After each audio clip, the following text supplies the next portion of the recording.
It has been a busy summer for my family. The busiest I think I've ever experienced in my life. I feel like I have been in constant motion since we moved to this house in February. But because I have an overactive imagination and am bound and determined to make our home feel like a magical fairy tale and spread whimsy into every nook and cranny of this 1867 house, of course I decided that this week I would add more things to our schedule by making a lemonade stand out of junk and scraps around my house. If this is your first time watching my videos, hello, I'm Kayla. I am ADHD, and I have always loved creating whimsical storybook worlds, whether that's with food or crafts or in my home. When I was little, I wrote a lot of fictional stories, and I grew up surrounded by art as my mom is an artist. Honestly, I don't really know what my job title is anymore. At this point, I try new things out a lot, and I switched the theme of my brand quite a bit. So before this move, I was a cookbook author and recipe developer, but before that I was a hobby farmer. My family and I moved last winter back into a small town after living on a hobby farm for the last 6-ish or so years. And of course, now that we live in a small town with neighbors, that means my children obviously needed to experience having a lemonade stand, which is something you can't really do out in the country because no one will come to it. But before I over-explain my entire backstory, let's talk about building a lemonade stand. This is a project that I have wanted to do for ages. I always love making kid versions of adult things. Childhood pretend play is definitely something that I over-romanticize and find really magical and whimsical. I knew that I didn't want to build this from scratch, but rather use a piece of furniture. So I decided that this lemonade stand needed some classic yellow, pink, and white stripes. And I wasn't sure if I wanted to do a striped awning or more of a bunting, banner type look. The goal of this project was not to overexert myself with too much to make from scratch because I had to make it in a week. I wanted to utilize a lot of the craft supplies and other reusable doodads that I already had around the house. And because serving only lemonade is boring, and this cart is kind of big, I thought it would be a fun addition to also serve some kid-friendly treats like chocolate-covered pretzels and puppy chow, things that they could easily help me make. My husband and I also recently came across an old-fashioned popcorn maker on Facebook Marketplace, so we decided to get it a few weeks ago for watching movies on our projector outside, and I thought might as well include that as part of our offerings. I am just going to say it now, I am fully aware that I am a bit extra and create things that tend to be over the top for a child, but that's okay because I enjoy doing it, and I'm the one that has to live with it.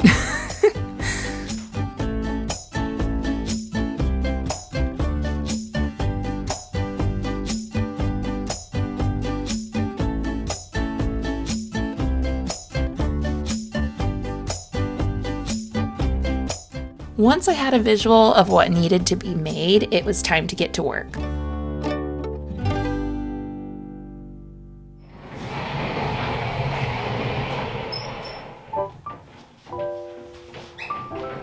I was at the thrift store recently and came across the perfect base, an old microwave cart, the kind made out of particle board. It was just what I needed. It had storage underneath and a wide enough top for displaying lemonade and for little kids handing drinks across to customers. Because this is a craft for my kids and not a permanent piece of furniture, though I am going to keep it in our playroom for my kids to play pretend with, and so far so good, I didn't really focus on making this the right way. However, whenever I make anything, I try my best to make it as quality as possible, just because I know that my kids can be rough, and I do really like when things are made to last. I tend to collect things that I don't need at the time, but they come in handy later, and I have been collecting various craft wood pieces over the years, and I now had the perfect opportunity to use my stash.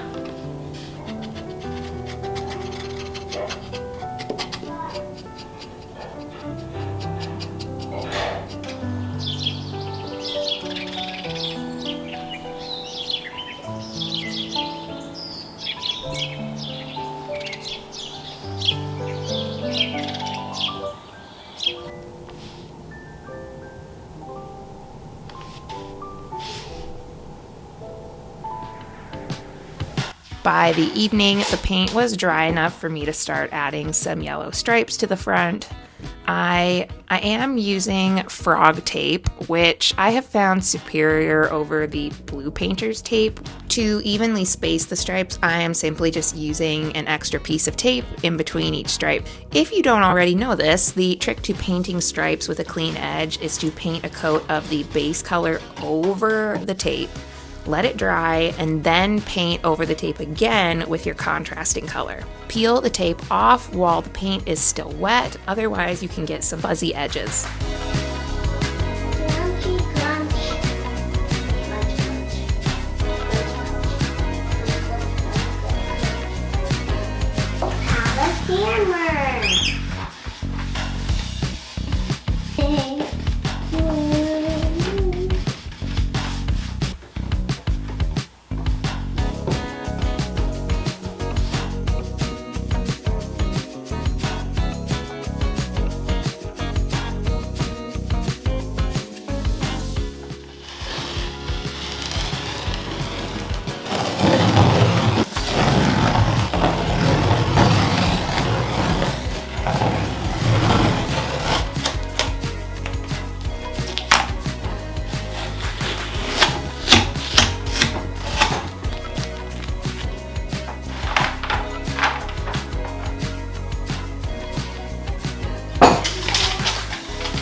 These pieces of craftwood scallops were so perfect for trim around the cart. I was so excited.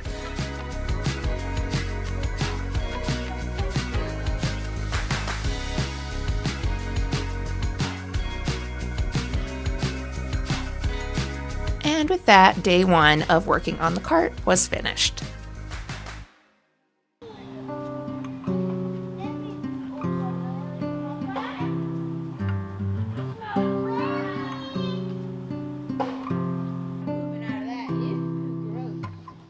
The 4th of July happened in between the days of building the lemonade stand. Our good friends and neighbors came over for the evening to share food and light sparklers.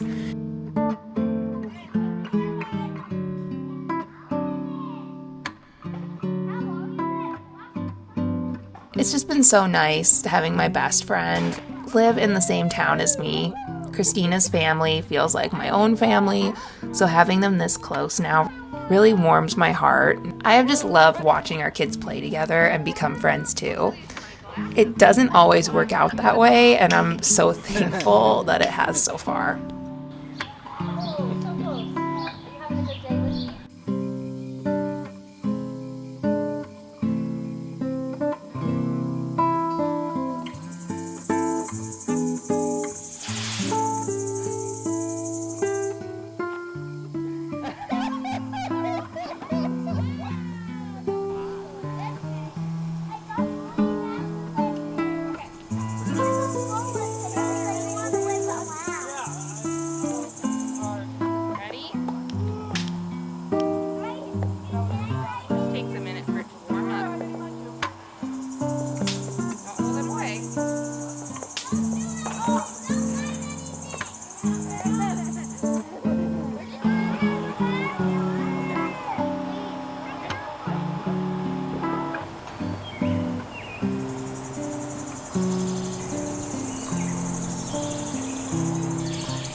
And then it was back to painting. I spent the majority of my time on this cart painting it, which is fine because I love painting.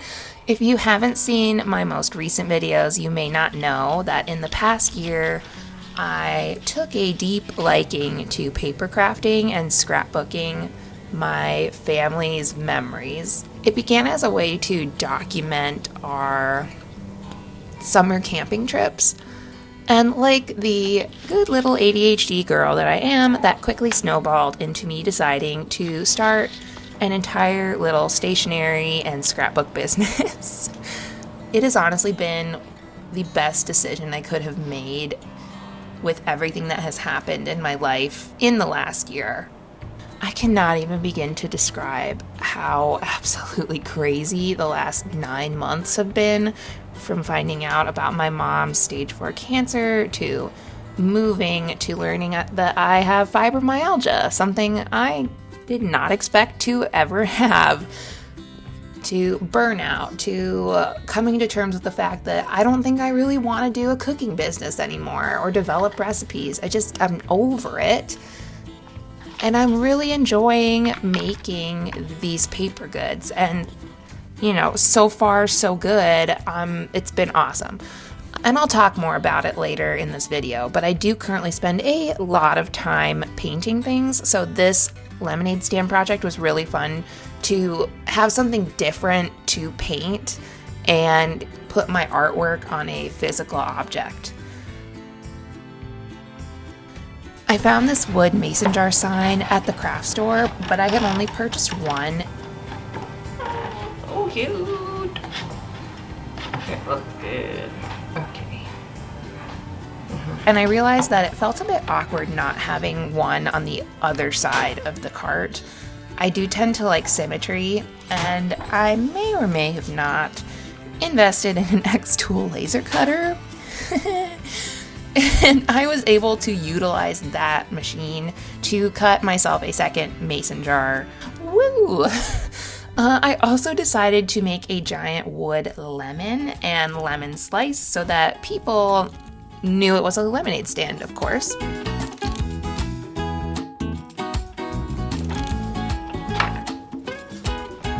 leave what's left of last night behind. And I need to get some peace of mind. And when I need some peace of mind, I know where to find it. By the end of the road. So I walk and I keep on walking. Though the shoes I wear are a mess. As I walk and I keep on walking. Till I'm at the end of the road.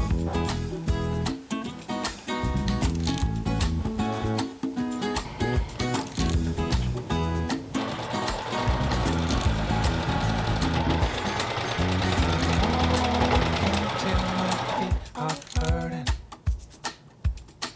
And I need to keep on going further. 'Cause I can keep my life off to leave behind. The way that I made this awning is one of my mom's hacks. It's an old drop cloth that I am just painting over with some more of the interior paint and my acrylic craft paint. Really, any acrylic paint would work. She used to do this all the time for displays in our booths when we sold handmade goods at art shows. She also used this exact method when she made me a lemonade stand as a child that she actually sold the day that we set the lemonade stand up.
This transfer method is also something that I learned from my mom. I think I watched her do this at least 100 times as a kid when she was running her own art business. Super easy, works every time.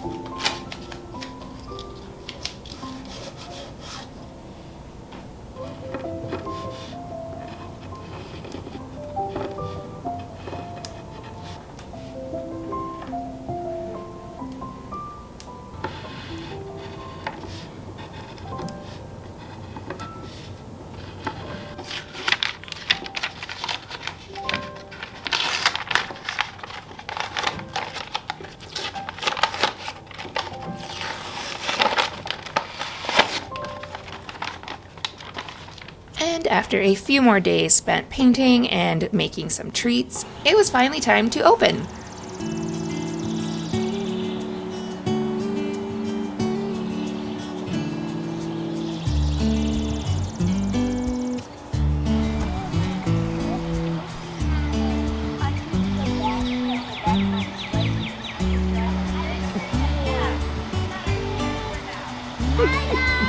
We decided to debut our stand on parade day in our town. It was just absolutely precious. The kids worked so hard, my middle son especially. He definitely inherited the entrepreneurial gene. Actually, at a few points, he had lines going down the sidewalk. It also turned out to be a great way to meet some of our neighbors and learn more about our town.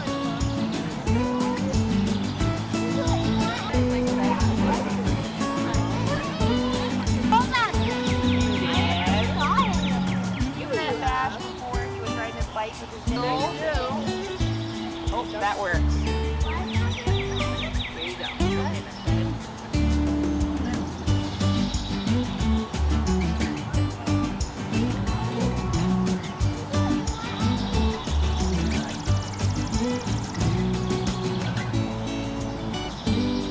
The kids were almost sold out by the time the parade was starting, so we closed down the shop and sat to enjoy the celebration.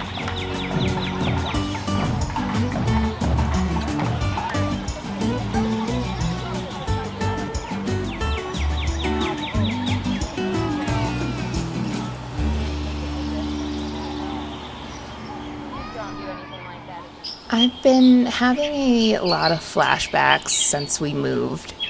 It's hard for me not to see the connections between my mom and myself and the path that I'm currently wandering down, which is so closely related to hers. When I was young, she began her own business hand painting children's furniture and dreaming about becoming a licensed artist. And it's wild to think that I'm putting our artwork, hers and mine, on paper goods like she had hoped to one day do, and that we can just do those things at home now. And it's just been so incredible and still mind-blowing to me to be able to paint, design, and print my own scrapbook papers. I kind of can't believe that I made these. These particular designs will be part of my upcoming collection called Dear Little Afternoon Tea, which releases on July 28th.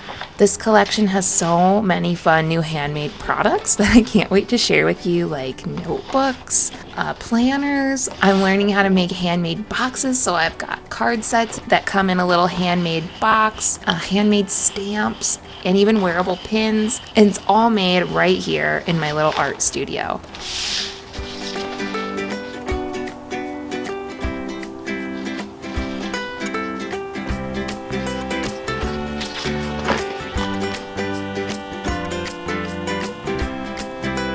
I spent so many years documenting my family's adventures and sharing them to social media, and I don't regret any of it. But one part of that journey that I never foresaw was that my kids often don't see photos of themselves unless they happen to see photos on my phone. It's not as common to print photos anymore, and there's truly something so magical about watching them flip through the scrapbooks I've been working on, and they've been working on too.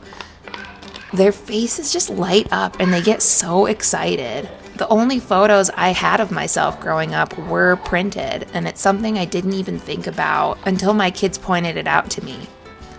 And it's also just really fun and calming and therapeutic to me in a way to put together a new scrapbook page or two.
these 2 pages turned out so sweet. It's still surreal to have my own designs mixed in to the layout. Well, anyway, I hope you enjoyed this episode. It is definitely different than the videos I've been making for the past couple of years. I'm definitely still trying to figure out what I want to make and share in this space. Life definitely threw me a ton of curveballs all at once. What I do know right now is that I feel like I finally can make a lot of the things that have been on my dream crafting list because my kids are getting older, and I do feel like the pressure of developing new recipes all the time has been lifted off my shoulders. And I'm also just enjoying making things for me, for my house. It's been really fun, and I want to continue doing that. So yeah, thanks for sticking around with me. If you'd like updates on Dear Little Afternoon Tea's release, be sure to sign up for my newsletter. There are still pieces from my last collection, Dear Little Spring, on my website for sale. And yeah, I will see you soon.